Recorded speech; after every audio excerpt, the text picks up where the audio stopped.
जय हिंद, वंदे मातरम बच्चों। आज हम कक्षा 11th ऑब्जेक्टिव केमिस्ट्री क्वेश्चन करने वाले हैं। फर्स्ट इकाई रसायन के कुछ मूल अवधारणाएं।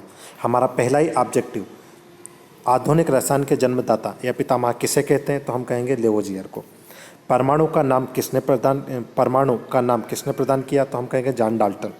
जो परमाणु नाम किसने प्रदान किया, जॉन डाल्टन। इसी प्रकार से हमारा थर्ड क्वेश्चन है कि एवोगैड्रो संख्या का मान कितना होता है। तो जब भी आपसे कोई इसका मान पूछे तो आप उस क्या कहोगे, 6 देखिए 6.023 गुणित 10 की पावर 23। ठीक है। इसी प्रकार हम आपसे यदि कोई पूछे कि द्रव्य संरक्षण या अविनाशता का नियम किसने प्रतिपादित किया, तो आपका उत्तर आना चाहिए लेवोजियर। ये देखिए किसने दिया, लेवोजियर। ठीक है। आइंस्टीन समीकरण क्या है, बहुत ही बार एग्जाम में पूछा जाता आइंस्टीन समीकरण क्या है, तो हम कहेंगे आइंस्टीन समीकरण E बराबर mc²। ठीक है। इसी प्रकार स्थिर अनुपात का नियम किसने दिया, स्थिर अनुपात का नियम, ये देखिए ये आपका स्थिर अनुपात का नियम है। यहाँ थोड़ी सी मिस्टेक हो रही है, देखते हैं। निश्चित अनुपात का नियम तो प्राउस्ट किसने दिया, प्राउस्ट ने। गुणित अनुपात का नियम किसने प्रतिपादित किया, तो जॉन डाल्टन ने। किसने किया, जॉन डाल्टन ने। इसी प्रकार से व्युत्क्रम के अनुपात का नियम किसने प्रतिपादित किया, तो रिचर। किसने किया, रिचर ने। इसी प्रकार डाल्टन ने परमाणुवाद का नियम कब प्रतिपादन किया, तो आपसे कोई पूछे तो 1808। केमिस्ट्री शब्द की उत्पत्ति किस शब्द से हुई, तो कीमिया। किस शब्द से हुई, अगले बार कोई पूछेगा तो आप क्या कहोगे, कीमिया शब्द। केमिस्ट्री शब्द की उत्पत्ति किस शब्द से हुई, कीमिया। हाँ, ये क्वेश्चन एग्ज़ाम में बहुत बार पूछा जाता है, 12वीं और 11वीं दोनों में ही, कि शुद्ध जल की मूलरता कितनी होती है, तो 55.6। इसी प्रकार से आवोगाद्रो संख्या का व्युत्क्रम क्या कहलाता है, तो आवोगाद्रो संख्या। ठीक है। बेंजीन का मूलानुपाती सूत्र, ये भी क्वेश्चन 2 से 4 बार पूछा जा चुका है। बेंजीन का सूत्र होता है, आपको बेंजीन का पहले सूत्र बता देता हूँ। बेंजीन का सूत्र होता है C6H6। कितने बार एग्जाम में पूछा गया है बेंजीन का सूत्र, तो बेंजीन का सूत्र होता है C6H6। इसका मूलानुपाती सूत्र क्या है, तो जब भी बेंजीन का मूलानुपाती सूत्र आपसे कोई पूछे तो आप क्या कहोगे, CH। क्या कहोगे, CH। इसी प्रकार से एनटीपी के एक मोल में अणुओं का आयतन कितना होता है, तो अगली बार हमसे कोई पूछेगा तो हम क्या कहेंगे, 22.4। कितना रहता है, 22.4। इसी प्रकार से अगला क्वेश्चन हमारा कि ताप का एसआई मात्रक क्या है, तो हम कहेंगे केल्विन। ताप का एसआई मात्रक क्या है, केल्विन। ठीक है। तापमान का ताप का CGS में मात्रक क्या है, तो 0 डिग्री सेल्सियस। क्या है, 0 डिग्री सेल्सियस। ठीक है। कितनी बार सेल्सियस में कहते हैं तापमान को, तो CGS पद्धति में। और एसआई मात्रक क्या है, केल्विन। ठीक है। इसी प्रकार से अध्याय 2। अब अध्याय दो के ऑब्जेक्टिव भी हमारे लिए मोस्ट इम्पोर्टेंट है। चलो सबसे पहले हम देखते हैं अध्याय 2 के ऑब्जेक्टिव। ये हमारे अध्याय 2 के ऑब्जेक्टिव्स हैं। आप 2-4 बार वीडियो को देखिए और पसंद आए तो लाइक भी कीजिए, और चैनल को सब्सक्राइब तो कर ही लीजिएगा ताकि आने वाले टाइम में वीडियो समय पे मिल पाए। देखो, परमाणु सिद्धांत का प्रतिपादन किसने किया, तो जॉन डाल्टन ने। कैथोड किरणों का अध्ययन किसने किया, विलियम क्रूक्स ने, 1879 में। इसी प्रकार से इलेक्ट्रॉन की खोज, तो इलेक्ट्रॉन की खोज किसने की थी, सर जे थॉमसन। किसने की थी इलेक्ट्रॉन की खोज, सर जे थॉमसन ने। इलेक्ट्रॉन पर आवेश का निर्धारण का प्रयोग सर्वप्रथम किसने किया था, R.A. मिलिकन। तेल वाला प्रयोग जो किया था R.A. मिलिकन ने, तेल बूंद। अच्छा, इसी के बाद इलेक्ट्रॉन पर कितना आवेश होता है, तो हम कह सकते हैं कि इलेक्ट्रॉन पर जो आवेश होता है वो आवेश होता है 1.6 गुणित 10 की पावर -19 भी लिख सकते हैं। ठीक है।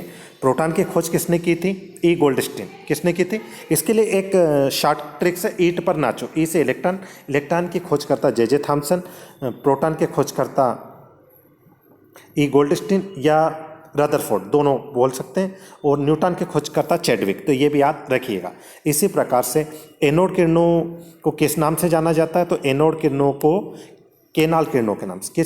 किस नाम से, केनाल किरणें। प्रोटॉन पर आवेश कितना होता है, 1.6 गुणित 10 की पावर, ये प्लस आ जाएगा। ठीक है। इसी के ये इसका द्रव्यमान हो गया। रेडियो सक्रियता की, ये क्वेश्चन कितनी बार आया है। रेडियो सक्रियता की खोज किसने की थी, तो हेनरी बेकवेल ने की थी। न्यूटन की खोज, अभी मैंने ईंट पर नाचो वाला बताया आपको सभी को कि न्यूटन की खोज किसने की थी, तो आप क्या कहोगे, चैडविक। इसी प्रकार परमाणु का, देखो परमाणु का नाभिकीय मॉडल किसने दिया, तो रदरफोर्ड। किसने दिया परमाणु का नाप, फर्स्ट जो मॉडल था वो किसने दिया था, रदरफोर्ड ने। थॉमसन का परमाणु मॉडल का अन्य नाम क्या है, तो पुडिंग एवं तरबूज मॉडल। थॉमसन के मॉडल का नाम क्या है, पुडिंग या तरबूज मॉडल।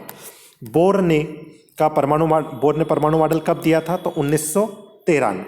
कब दिया था, 1913। इसी प्रकार अगला जो क्वेश्चन आता है हमारा, ठीक है, इंपॉर्टेंट, बहुत ही इंपॉर्टेंट क्वेश्चन है, आप इसे ध्यान दीजिएगा। प्रकाश की द्वितीय प्रकृति का अध्ययन किसने किया था, लुईस डी ब्रोगली ने। किसने किया था, लुईस डी ब्रोगली। हाँ, ये क्वेश्चन भी अक्सर एग्जाम में पूछा ही जाता है। डी ब्रोगली समीकरण क्या है, तो lambda equal to h upon में पी। पी की जगह हम लिख सकते हैं lambda equal to m v, m p की जगह एम वी भी लिख सकते हैं, ठीक। इसी प्रकार से अगला क्वेश्चन है हमारा पाउली का अपवर्जन। पाउली ने अपवर्जन का सिद्धांत, आप पाउली का अपवर्जन का सिद्धांत भी याद कर लीजिएगा, 1925 में दिया था। कक्षकों में इलेक्ट्रॉनों किस सिद्धांत द्वारा भरे जाते हैं, तो आपबाऊ सिद्धांत। और आप सभी को पता होगा, मैंने आपको इलेक्ट्रॉनिक विन्यास भी सिखाया है, तो हम कक्षकों में इलेक्ट्रॉन किस सिद्धांत से भरते हैं, आपबाऊ सिद्धांत, ठीक है। अल्फा किरणों पर आवेश होता है धन आवेश, ठीक है। अब वीडियो लंबा जा रहा है लेकिन आपके काम का वीडियो, ठीक है। अध्याय 3 के अंतर्गत, ये हमारा अध्याय 3 है। अध्याय 3 के अंतर्गत हम सबसे पहले पढ़ेंगे आवर्त सारणी की खोज का श्रेय किसे जाता, तो मेडलिफ। डोबेराइनर ने त्रिक का नियम कब दिया था, 1829। अच्छा, ये वीडियो जरूरी नहीं कि आपको इसी में काम, आप आने वाले टाइम पे कोई भी कॉम्पिटिटिव एग्जाम जिसमें साइंस का पूछा जाता है या केमिस्ट्री का पूछा जाता है, उस सभी के लिए इंपॉर्टेंट है, तो आप इसे जरूर से जरूर याद रखिएगा। डोबेराइनर का त्रिक सिद्धांत, देखो त्रिक सिद्धांत किसने दिया था, तो डोबेराइनर ने। न्यूलैंड का अष्टक नियम कब दिया गया था, तो 1863 में। कब दिया गया था, 1863 में। इसी के प्रकार मेडलिफ की आवर्त सारणी किस पर आवर्त फलन होती है, तो परमाणु द्रव्यमान, ठीक है। मेडलिफ की आवर्त सारणी में कितने स्तंभ वर्ग होते हैं, तो 9। आधुनिक आवर्त सारणी की खोज किसने की थी, तो हेनरी मोजले ने। आधुनिक आवर्त सारणी किस आवर्त का फलन होता है, तो परमाणु क्रमांक, ठीक है। तत्वों के भौतिक एवं रासायनिक गुण उनके परमाणु द्रव्यमान के आवर्त फलन होते हैं, ये मैंने आपको समझाया था, ठीक है। आधुनिक आवर्त सारणी में वर्ग आवर्त की संख्या बताइए, तो आधुनिक आवर्त सारणी में वर्ग 18 है और आवर्त कितने, 7। समूह 17 के तत्वों को, देखो आ गया ना क्वेश्चन, बहुत ही इंपॉर्टेंट। समूह 17 के तत्वों को हम किस नाम से जाना जाता है, तो हेलोजन। डी ब्लॉक के तत्वों को किस नाम से जाना जाता है, तो संक्रमण तत्व। इसी प्रकार से सर्वाधिक ऋण विद्युतीय तत्व कौन सा है, तो फ्लोरीन, ठीक है। और फ्लोरीन समूह 17 का तत्व है। आधुनिक आवर्त सारणी में वर्ग की संख्या तो बताइए, तो कितनी आ जाएगी, 18।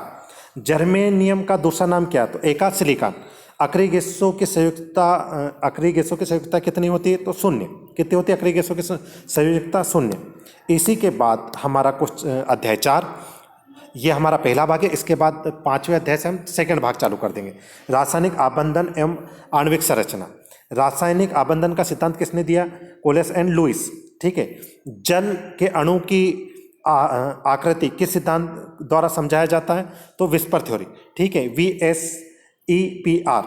इसी प्रकार CH4 में कौन सा संकरण पाया जाता है, sp3 संकरण। इसी के बाद संकरण की अवधारणा किसने प्रस्तुत की, तो पाउलिंग ने। किसने की, पाउलिंग।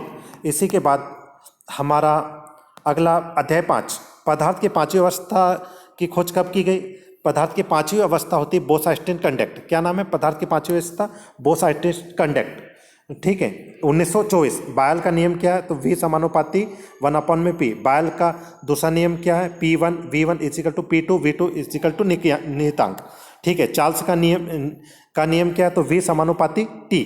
चार्ल्स के नियम का ग्राफी निरूपण क्या होता है, तो V1/T1 इजिकल टू V2/T2 नियतांक। गेल-लुसेक का नियम P/T इजिकल टू K, गेल-लुसेक का नियम, ठीक है। आदर्श गैस का समीकरण क्या है, तो PV इजिकल टू nRT। बहुत इंपॉर्टेंट क्वेश्चन, आदर्श गैस का समीकरण क्या है। डाल्टन के आंशिक दाब का नियम कब दिया था, तो 1807। एंटापी के सर्वप्रथम किसने प्रस्तुत किया, क्लाइसिस। एंटापी परिवर्तन किससे प्रस्तुत किया जाता है? डेल एस अपॉन में क्यू अपॉन में टी। उष्मागति का तृतीय नियम किसने प्रदान किया? तो ननस्ट ने। किसने किया? ननस्ट। इसी प्रकार से अब बस आज के लिए इतना ही। जय हिंद, जय भारत। हमने आज 5 तक के रसायन शास्त्र के 5 तक के वीडियो, पार्ट 5 तक के ऑब्जेक्टिव पढ़ लिए। आगे हम अगली कक्षा अगले पार्ट में 6 से लेकर 10 तक के ऑब्जेक्टिव करेंगे। वो भाग 2 रहेगा, ये भाग 1। जय हिंद।